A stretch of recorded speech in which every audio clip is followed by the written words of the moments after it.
जैसा कि आप लोग जानते हैं कि आपका यूजीसी नेट जून 2025 के रिजल्ट की डेट जो है वो मुकर्रर कर दी गई है और वो डेट रखी गई है 22 जुलाई।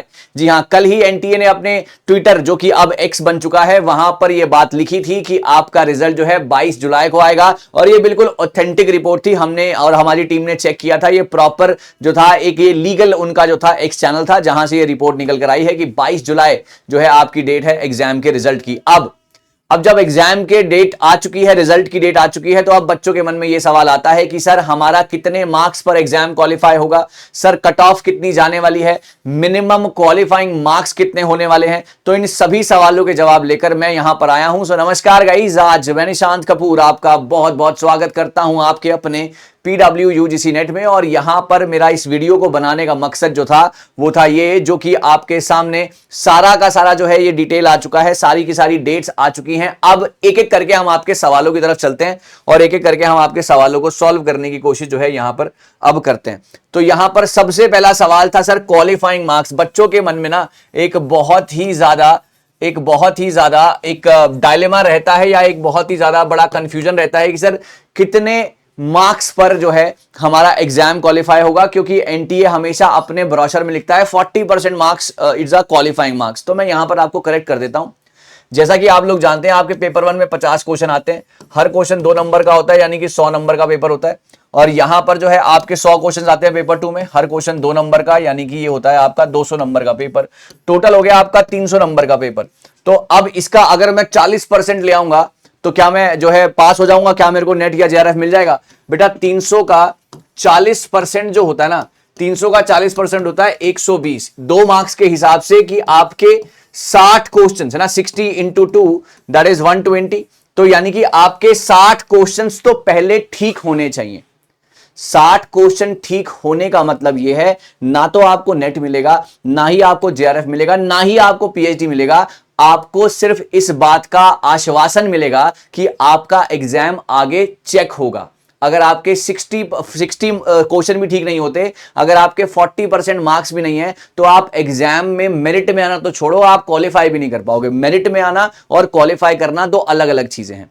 यूजीसी नेट जो है टॉप 6% को मिलता है, जीआरएफ जो है टॉप 1% को मिलता है। तो इसके लिए जो है आपने और आगे पुश करना है। ये जो 40% मार्क्स है ना बेटा, these are just the qualifying marks, not the merit list. इस बात का ध्यान रखना। ये हो गया आपका पहला डाउट क्लियर। अगली चीज ये आती है कि सर इस बार पेपर 1 या पेपर 2 का सेफ स्कोर कितना होगा, है ना। पेपर 1 में अगर इसका डिफरेंट चीजें देखते हैं इसके अंदर, चाहे हम इसके फैक्ट्स की बात करते हैं, फैक्चुअल रिलेटेड क्वेश्चन आए थे, या हम बात करते हैं कि कुछ ऐसे क्वेश्चन आए थे जो कि सिलेबस के इधर उधर से आए थे, या हम बात करते हैं डिफिकल्टी लेवल की, हम सारी की सारी चीजों की बात करें। अगर आपके पेपर 1 में 35 से लेकर, है ना, 35 और 40 के बीच में अगर आपके क्वेश्चंस ठीक हैं, यानी कि आपके 70 टू 80 मार्क्स के बीच में कहीं पर आ रहे हैं पेपर 1 में, जो कि बहुत सारे बच्चों के आए भी हैं। अब कई लोग कमेंट में करेंगे कौन है वो बच्चे? बेटा वो बच्चे वो हैं जो कि पढ़ाई करते हैं, है ना। हमें भी मिलवा दो उन बच्चों से। कमेंट आते हैं कई जो बहुत ही ज्यादा कमेंट लिखने में बिलीव करते हैं हमारे बच्चे, वो कहते हैं कि सर कौन से बच्चे हैं जिनके 40 क्वेश्चन ठीक हो गए? बेटा वो बच्चे हैं जो तुम कभी नहीं बन सकते, वो पढ़ने वाले बच्चे हैं, है ना। तो अगर आपके 35 से 40 क्वेश्चन ठीक होते हैं, यानी कि आपके 70 से 80 नंबर आते हैं पेपर 1 में, तो आप बहुत ही ज्यादा सेफ हैं। ये मैं इसलिए कह रहा हूं क्योंकि आपकी प्रोविजनल आंसर की आ चुकी है। प्रोविजनल आंसर की में मैंने मान लिया कि कुछ गड़बड़ हुई थी, तो वो फाइनल रिजल्ट में ठीक हो जाएगा। तो अगर वो सब कुछ सिनेरियो को समझते हुए अगर आपके 70 से 80 क्वेश्चन पेपर 1 में ठीक होते हैं, तो you are in a very safe space, right. और अगर मैं बात करता हूं पेपर 2 की, पेपर 2 की, सो पेपर 2 में अगर 200 नंबर का पेपर होता है, तो अगर आपके उसमें 60 से 70% क्वेश्चन, मैं यहां पे परसेंट की बात कर रहा हूं, 60 से 70% अगर आपके मार्क्स आ जाते हैं, यानी कि 200 में से अगर आपके 120 140 का ब्रैकेट अगर आपका बन रहा है, सो आप जो है मतलब अपने पुराने ईयर की कट ऑफ के अकॉर्डिंगली आप देख सकते हैं कि जी हां, you are in a very safe space, है ना, depending upon the previous year cut off also. अब ये हो गया आपका पेपर 1 पेपर 2 की बात। अब अगली चीज जो बच्चों के मन में आती है वो ये आती है कि सर कट ऑफ कितनी जाने वाली है, कट ऑफ कितनी जाएगी। अगला सवाल, कट ऑफ कितनी जाएगी। सवाल यहां पर आता है कट ऑफ के मुताबिक, तो यहां पर अगर हम पेपर 1 देखते हैं मेजॉरिटी सब्जेक्ट्स में, है ना, पेपर 1 की अगर मैं बात करता हूं तो अगेन ये पेपर 1 ही आपका किंग मेकर बनने वाला है।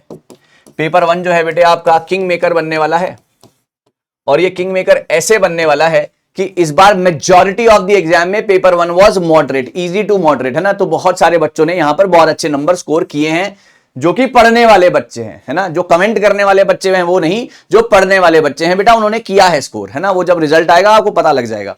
सो पेपर 1 में किंग मेकर इस बार भी बनेगा, और पेपर 2 जो था कहीं ना कहीं थोड़ा सा ज्यादा एक मतलब मैं कहूंगा कि डिफिकल्ट साइड पे था, जो कि बच्चों का फीडबैक है, ठीक है ना, बच्चों का फीडबैक है। तो आप जो है बहुत ही कम ऐसा समझिएगा कि कट ऑफ जो है उसमें बहुत बड़ा फर्क पड़ने वाला है। अगर फॉर एग्जांपल अगर आपका पहले 180 पर जो है पास हो जाता था पेपर, तो इस बार या तो +-5 आप इसमें ले सकते हैं, ओके, +-5 जो है आप इसमें लगाकर चल सकते हैं, depending upon your paper 2 difficulty, okay. इसलिए मैंने यहां पर +-5 या +-6 इस तरीके से जो है यहां पर रिजल्ट आएगा, depending upon your difficulty in paper 2। सो ये था पूरा का पूरा चीजें, और आंसर नेगेटिव मार्किंग होगी या नहीं वो उसके दिसंबर 2025 में वो बात के बाद करेंगे। अगली चीज जो बच्चों ने की थी कि सर नॉर्मलाइजेशन होगा कि नहीं, क्योंकि बहुत ज्यादा प्यारे बच्चे हैं। नॉर्मलाइजेशन तब होता है बेटा जब आपका एग्जाम जो है मल्टीपल शिफ्ट में कंडक्ट होता है ना।